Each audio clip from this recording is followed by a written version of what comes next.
कि x plus में 3y equal to 4, एक ये समीकरण पहला दिया गया है, और दूसरा दिया गया 3x प्लस में 2y और इक्वल टू आपका लिखा हुआ है 5, ये समीकरण नंबर सेकंड दिया गया।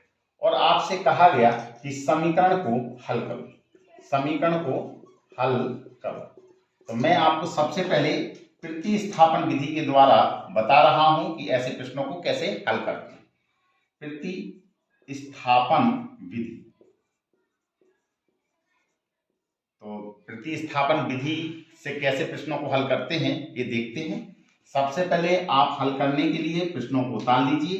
तो प्रश्न उतार लीजिए, कितना होगा x प्लस के 3y इक्वल टू 4, ये समीकरण फर्स्ट है, और ये लिखा है 3x प्लस में 2y इक्वल टू 5, ये समीकरण नंबर सेकंड है। आप क्या करेंगे, आप अपनी इच्छा के अनुसार समीकरण 1 से या समीकरण 2 से आप x का या y का किसी एक का मान निकाल लेंगे। क्लियर? तो समीकरण 1 से हमने x का मान निकाला, ठीक है। तो x plus 3y equal to 4, यहां से हमें x का मान निकालना है। तो जिसका मान निकालना है उसको यहां पे रख लीजिए, बाकी को इस तरफ पक्षांतर कर देंगे। यहां पहले से क्या मौजूद है 4, और a है प्लस, प्लस को इस तरफ ले जाएंगे तो काय का हो जाएगा माइनस। अब इसको समीकरण नंबर बेटा a मान लेंगे। क्लियर? हमेशा एक बात और नोट करिए कि हमेशा उसी x का या y का मान निकालेंगे समीकरण 1 से या 2 से जिसमें मान निकालना आसान हो। क्लियर? आसान हो। वैसे तो आप किसी का भी निकाल सकते हैं, लेकिन अधिकतर उसी x या y का मान निकालना जो सिंगल हो। क्लियर? सिंगल मीन्स का मतलब होता है कि उसके आगे कोई संख्या ना लिखी गई हो। आप संख्या भी लिखिए फिर भी आप निकाल सकते हैं और आप हल कर सकते हैं। तो देखिए आगे क्या है, ये x का मान निकल आया है। अब x का मान अगर आपने बेटा समीकरण 1 से मान निकाला है तो आपको 2 में रखना है, और 2 से मान निकालेंगे तो समीकरण 1 में रखना है। तो आप x का मान समीकरण 2 में रखने पर समीकरण 2 में रख दीजिए। ये कितना लिखा है आपका 3, और ये x है, कुछ नहीं है तो कोष्टक लगाइए और ये लिख दीजिए x की जगह कितना है 3y, ये y है। अब कितना लिखा हुआ है प्लस के 2y और इक्वल में कितना लिखा है 5। 3 का यहाँ पे पूरे में गुणा कराएंगे, तो 3 का गुणा 4 में करेंगे, 3 चौके 12, फिर माइनस का चिन्ह आ जाएगा क्योंकि यहाँ प्लस है, प्लस का गुणा माइनस में करेंगे तो माइनस। 3 का गुणा 3 में करिए तो 3 तिरका 9y आ जाएगा, a प्लस में 2y है और इक्वल टू में 5 है। क्लियर? अब आपको क्या करना है, ये 12 होगा, ये y माइनस का है, ये आपका प्लस का है। तो जब कभी भी एक प्लस का हो और एक माइनस का हो तो आप हमेशा घटाएंगे।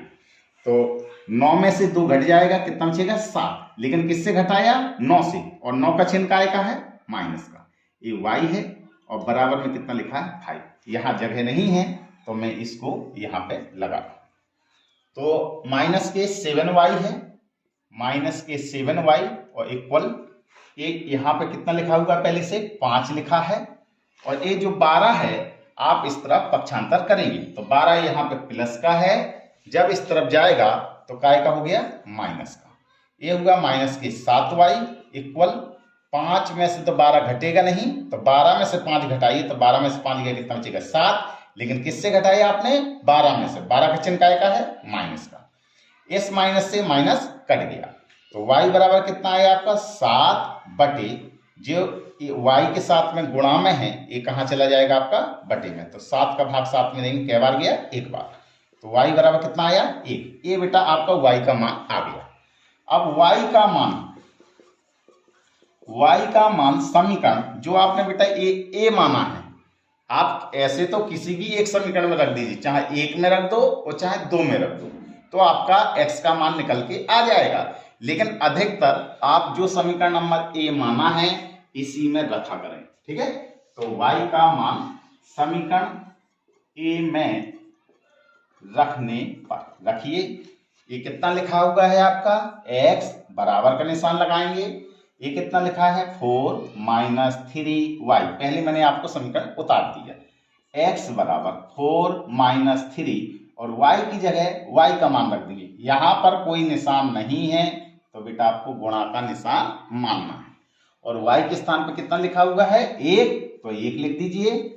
x बराबर ये 4 आया माइनस 3 का गुणा 1 में करेंगे तो 3 एकम 3, तो x बराबर कितना होगा 4 में से 3 गया, कितना बचेगा 1।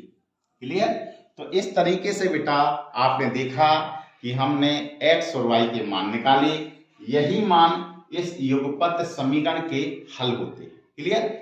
इसके आगे प्रश्न कभी आपको ये भी पूछ लेता है बेटा कि उत्तर की जांच कीजिए। क्या कहता है?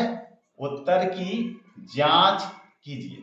तो बेटा अगर उत्तर की जांच करना है तो कैसे हल करते हैं?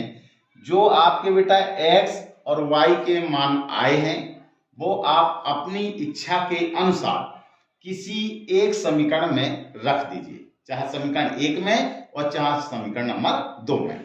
तो हम x और y के मान किसी एक समीकरण में रख रखे हैं। तो आप समीकरण एक में ले रहा हूं मैं, समीकरण 1 से। तो 1 कैसा लिखा हुआ है आपका x प्लस के 3y और इक्वल टू 4। इस तरफ का बेटा एरिया क्या कहलाता है? LHS, और इस तरफ का जो एरिया होता है उसको कहते हैं बेटा RHS। तो जहां पर आपको x और y दिख रहे हैं वही भाग लीजिए। तो ये है आपका LHS, तो यहां पे लिख देंगे LHS लेने पर। LHS लीजिए, कितना होगा x प्लस के 3y। अब यहां पर बेटा आप x और y के मान रख देंगे। x के स्थान पर मान बेटा कितना दिया गया है? x का मान निकल के आया आपका 1, तो यहाँ पे इसके स्थान पे 1 लिख देंगे, फिर प्लस का चिन्ह। ये 3 लिखा है तो 3 लिख देंगे। इन दोनों के बीच में कोई निशान नहीं है इसलिए गुणा का निशान आएगा। y का मान y है यहाँ पे, तो y का मान कितना आया 1, यहाँ पे 1 लिख देंगे। तो 1 प्लस 3 का गुणा 1 में करेंगे तो 3 एकम 3, और 3 को 1 में जोड़ देंगे तो 3 और 1 4। अब आपने देखा कि जो LHS का मान है क्या वो RHS के बराबर आया? अगर बेटा LHS का मान RHS के बराबर आ जाए, LHS को कहते हैं बायां पद और RHS को कहते हैं दायां पद। हिंदी में इसको कहा जाता है बायां पक्ष और इसको कहा जाता है दायां पक्ष। अगर LHS और RHS का मान बराबर आते हैं तो हम कहते हैं ये समीकरण के हल हैं। अगर बराबर नहीं आते हैं तो हम कहते हैं ये समीकरण के हल नहीं है। तो यहाँ पे तो फिलहाल बराबर आया है तो हम यहाँ पे क्या लिख देंगे? अतः LHS बराबर RHS लिख देंगे। अतः x बराबर 1 और y बराबर 1 दिए गए समीकरण के हल हैं। तो इस प्रकार से इन प्रश्नों को बेटा हल किया जाता है। तो आपने देखा कि युगपत समीकरणों को हम प्रतिस्थापन विधि से कैसे हल कर सकते हैं और कैसे उत्तर की जांच कर सकते हैं। जैसे मैंने एग्जाम्पल लिया, ये 2x minus 3y equal to आपको 13 दिया गया है और 7x माइनस के 2y और बराबर में 20 लिखा हुआ है। और अब आपको बेटा प्रतिस्थापन विधि के स्थान पर विलोपन विधि से हल करना। तो हम बेटा विलोपन विधि से कैसे हल करते हैं? विलोपन का अर्थ ये होता है कि दोनों समीकरणों में से किसी एक को समान कर लीजिए आप, x को या y को, और किसी एक को समाप्त कर दीजिए। ठीक है। तो देखते हैं कि कैसे ऐसे प्रश्नों को हल करते हैं। तो हल करने का तरीका देखिए, हल कैसे करते हैं। सबसे पहले प्रश्नों को उतार लीजिए। 2x माइनस के 3y और इक्वल टू में दिया है 13 और दिया 7x और माइनस के 2y और बराबर में लिखा है 20। ये समीकरण नंबर फर्स्ट है और ये समीकरण नंबर सेकंड है। मैंने आपको क्या बताया?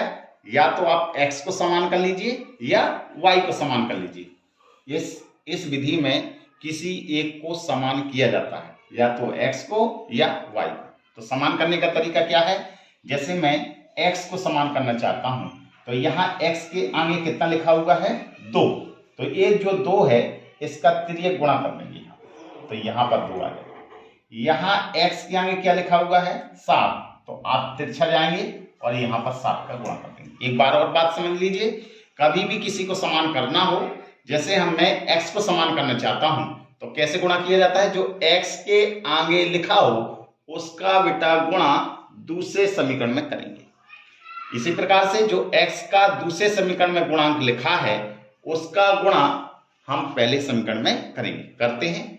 इसी प्रकार से अगर हम y को समान करना चाहते होते तो 3 का गुणा यहां कर देते और इस 2 का गुणा यहां कर देते, तो किसी एक को ही समान किया जाता है। तो गुणा करिए। इस 7 के गुणा का मतलब है कि इसका गुणा यहां पर भी होना है, इसका गुणा यहां पर भी होगा और इसका गुणा यहां पर भी होगा। तो 7 का गुणा 2 में करेंगे, 7 दूनी 14x, 7 ती 21x बराबर 7 का गुणा 13 में करेंगे, 13 सत्ते, यहाँ पे x नहीं है, यहाँ पे क्या है y है। अब 2 का गुणा करेंगे यहाँ पे, तो 2 का गुणा 7 में करेंगे तो 2 सत्ते 14x, काय का चिन्ह है माइनस का। 2 का गुणा 2 में करेंगे तो 2 दूना 4y बराबर 2 का गुणा 20 में करेंगे तो 20 दूनी 40।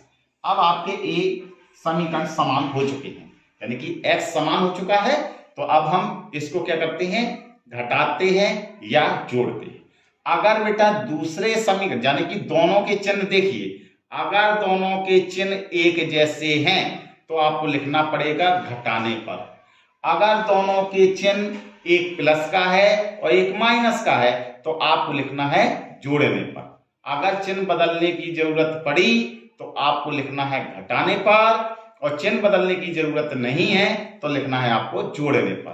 तो फिलहाल यहाँ पे ये प्लस का है, ये भी प्लस का है, आप ये कटेंगे नहीं तो काटना है, तो आपको क्या करना है, चिन्ह बदलना है, और चिन्ह बदलना पड़ेगा तो आपको यहाँ पे लिखना है घटाने पर।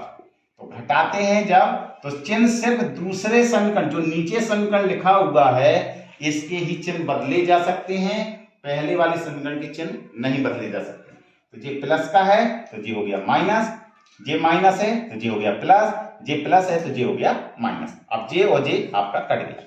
ए प्लस की 4y है, ए माइनस की 21y है, तो 21 में से 4 गया कितना बचेगा 17y, लेकिन चिन्ह का आएगा माइनस का, बराबर इसको घटा लीजिए। 1 में से 0 गया 1 और 9 में से 4 गया 5। ये y का मान निकालेंगे तो 51, और ये माइनस की जो 17 है इसके बटे में चले जाएंगे, तो 17 तिया 51, तो y का मान कितना निकल के आया माइनस के 3। ये बेटा आपका y का मान निकल के आ गया। अब इस y का मान किसी एक समीकरण में रख देंगे, तो y का मान समीकरण 1 में रखने पर रखिए।